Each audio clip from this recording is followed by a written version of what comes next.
प्रहार संघटनेचे बच्चू कडू जे स्वतः यावेळेला आंदोलन करतायत ते स्वतः आपल्यासोबत जोडले गेले आहेत।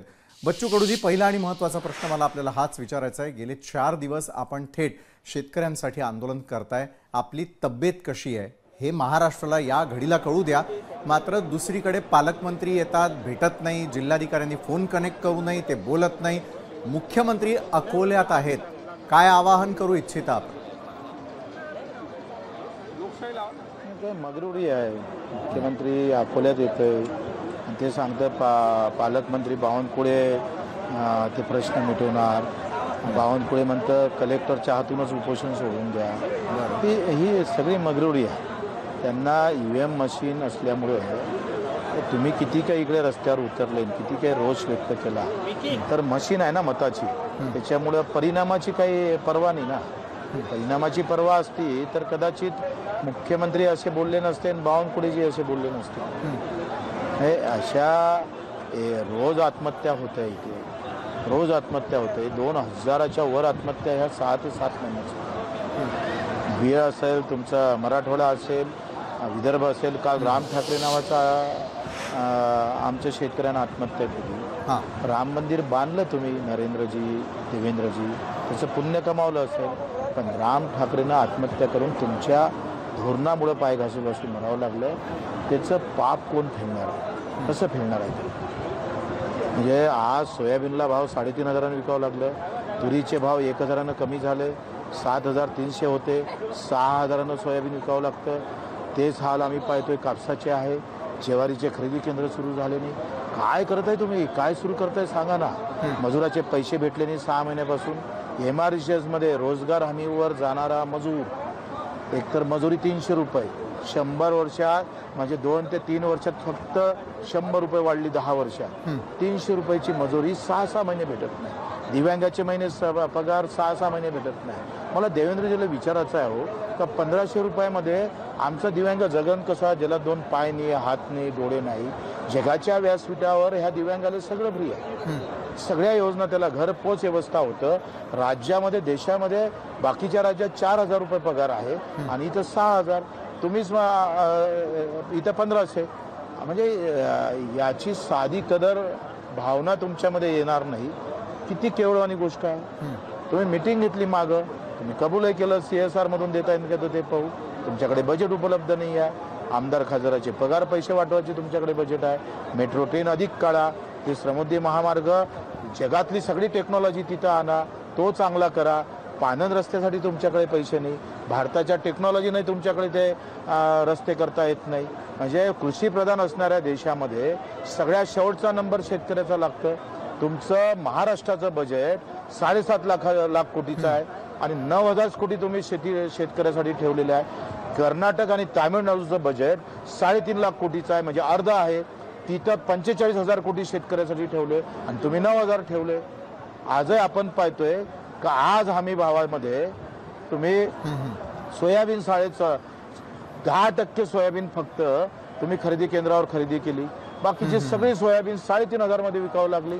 कसा जगणार आहे शेतकरी? कर्जमाफीची घोषणा केली तुम्ही, 20% MSP वर तुम्ही अनुदान देतो असंही म्हटलं, पण बोलायला तयार नाही, मौन पाळताय मुख्यमंत्री, बोलतच नाही।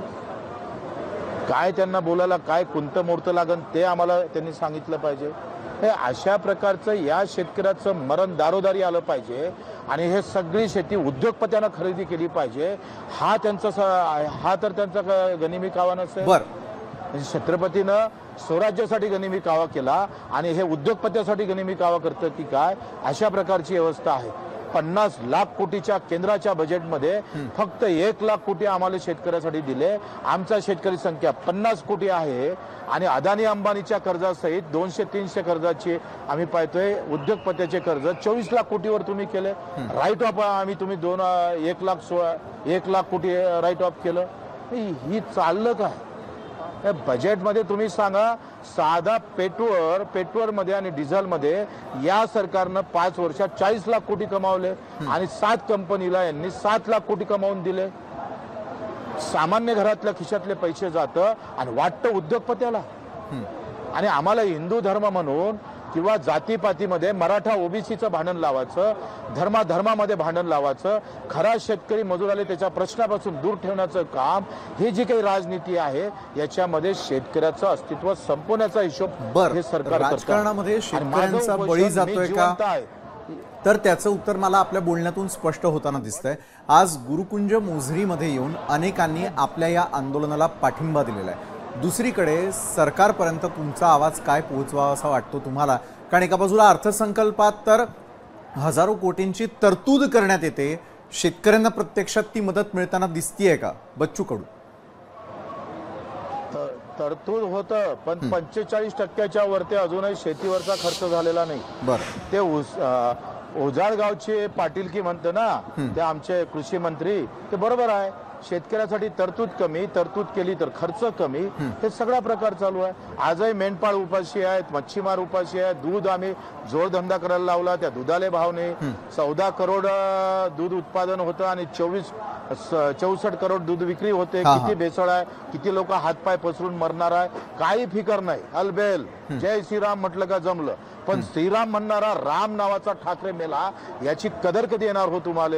शेतकरी हा हिंदू आहे, तो बटेंगे तो कटेंगे तुमच्या धोरणामुळे कटत आहे, तो इतरांच्या याच्यामुळे कटणार नाही.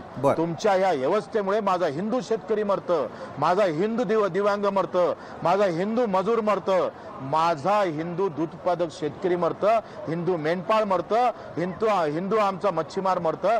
तुम्हाला कधी कदर येईल? फक्त बटंगे कटंगेच्या नावावर मत घेण्याची व्यवस्था तुम्ही निर्माण केली. बरोबर, जातीच्या नावावर हे प्रश्न सगळे बाजूला केले, शेतकरीच ठेवला नाही तुम्ही. बरं, शेतकऱ्यांच्या अस्तित्वाचा प्रश्न जर निर्माण झालेला असेल तर सरकारच्या बाजूने तुम्हाला आश्वस्त करण्यासाठी यावेळेला अजित चव्हाण आपल्यासोबत बसलेले आहेत. अजितजी, एका वाक्यात सांगा, मुख्यमंत्र्यांपर्यंत तुम्ही आवाज पोहोचवणार का? बच्चू भाऊंचं आंदोलन कुठेतरी थांबणार का? शेतकऱ्यांच्या मागण्या पूर्ण होणार का? अगदी एका वाक्यात, कारण आपली वेळ संपत आलेली आहे. नाही, आम्ही सगळे बच्चू भाऊंचे चाहते आहोत, आम्ही त्यांच्या सोबत आहोत. मुख्यमंत्री महोदयांशी उद्याच मी जाऊन भेटेन. आजही मी सांगतो, आज अनेक महत्वाच्या लोकांशी या विषयावरती चर्चा झाली. इथे येण्यापूर्वी मी महत्वाच्या मंत्र्यांशी बोलून आलो चर्चेला. बच्चू भाऊ, आपली काळजी आहे आम्हाला. तुम्ही आंदोलक आहात, आधी आंदोलक आहात, नंतर आमदार मंत्री वगैरे तुम्ही होतात, याची आम्हाला पूर्ण माहिती आहे. आमच्या सगळ्यांचं तुमच्यावरती प्रेम आहे, तुमचे मुद्दे सुद्धा रास्त आहे. फक्त एकच विनंती आपल्याला आहे, सरकारच्या माध्यमातून ही विनंती आहे, माझी व्यक्तिगतही विनंती आहे, की या सगळ्या दरम्यान चिडचिड जास्त करू नका. मुद्दे आपले रास्त आहेत, आपल्याला आपले सगळ्यांच्या बरोबर अत्यंत चांगले संबंध आहेत. आणि मी आता फार अधिक बोलणार नाही, पण या आंदोलनाच्या निमित्तानं जे काय आपल्याला सांगायचंय त्याच्याकडे सरकार सकारात्मकतेने लक्ष देईल. आपल्या प्रकृतीची काळजी घ्या. मुद्दे तुमचे सगळे अगदी रास्त आहेत. आम्ही शेतकऱ्याची मुलं म्हणून आपल्या सोबत आहोत. तुम्ही स्वतःची काळजी घ्या. हे सगळं संवेदनशीलपणे राज्याचे तीनही प्रमुख समजून घेतले बच्चू, आणि त्या तिघांचंही तुमच्यावरती प्रेम आहे, व्यक्तिगत आपल्याला येईल पाहिजे. बोला बच्चू भाऊ. तुमचे रास्त आहे. चव्हाण साहेब, तुम्ही हे कबूल केले, मुद्दे रास्त आहे. तुम्हाला खरं तर आमचा मानाचा मुजरा आहे. बीजेपीत राहून सुद्धा, पक्षात राहून सुद्धा तुम्ही ही बाजू धरून ठेवता, याच्याबद्दल धन्यवाद. पण माझी चिडचिड वाढली त्या आत्महत्येमुळे. माझी चिडचिड वाढली, 6 महिने पगार भेटले नाही. मजुराची मजुरी करून सुद्धा, MRGS मध्ये मजुरी करून 24 तासात पैसे द्यावे लागते. भाऊ, आमचे सगळ्यांचे पगार वेळेवर होते, आमदाराचे, कलेक्टरचे पगार वेळेवर होतं.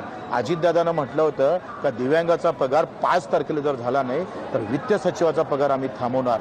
ना वित्त सचिवाचा पगार थांबला, ना दिव्यांगाला आम्ही पाहतोय 6 महिन्याच्या आत पैसे भेटले नाही. ज्याला 1500 रुपये महिना भेटला नाही तो बिस्किट खाऊन जगतो चव्हाण साहेब, म्हणून चिडचिड वाढतो. तुम्ही राग निश्चितच आहे. एका बाजूला बच्चू कडू, आपण आपल्या तब्येतीची काळजी घ्या. दुसरीकडे डॉक्टर अजित नवले यांनी देखील आपला पाठिंबा तुमच्यासाठी जाहीर केला. मात्र वेळेची कमतरता असल्यामुळे आपल्याला या चर्चासत्रामध्ये इथेच थांबावं लागतं. धन्यवाद बच्चू कडूजी, डॉक्टर अजित नवलेजी आणि अजित चव्हाणजी, आमच्याबरोबर तुम्ही जोडला गेलात त्यासाठी. या अखंड देशामध्ये औद्योगिक क्रांती झाली पाहिजे, इन्फ्रास्ट्रक्चर झालं पाहिजे, ग्लोबल सिटीज उभ्या राहिल्या पाहिजेत, हे खरं आहे. पण या सर्व स्थित्यंतरांमधल्या पहिल्या व्यक्तीपासून ते शेवटच्या व्यक्तीपर्यंत प्रत्येकाची मूलभूत गरज अन्न हीच आहे. आणि अन्न हे केवळ आणि केवळ शेतीच देऊ शकते. म्हणून शेती टिकली पाहिजे. टिकण्यासाठी तिला जगवलं पाहिजे, नाहीतर भविष्यात अन्न आयात करून खाण्याची वेळ येण्याची, भाळी लिहिली जाण्याची शक्यता नाकारता येणार नाही. शेती पुढील प्रश्नांमुळे बळी जाणारा हा राजा असाच तडफडत राहणार असेल तर यथा राजा तथा प्रजा होण्यास वेळ लागेल का? लाल बहादूर शास्त्रींनी ज्या मंत्रात देशाच्या सर्वांगीण विकासाचं तंत्र जाणलं, त्या जय जवान जय किसानची आरोळी आपल्या कानापर्यंत कधी पोहोचणार आहे की नाही? शेतीपुढील प्रश्नांचं हे चक्रव्यूह भेदून धनधान्य देणाऱ्या या काळ्या आईला पाना फुलांचा हिरवा शालू नेसवलेल्या आपणाला बघायचा आहे की नाही? यासाठी अंतर्मुख व्हा. लोकशाही मराठी ऐका, पहा, जागरूक रहा.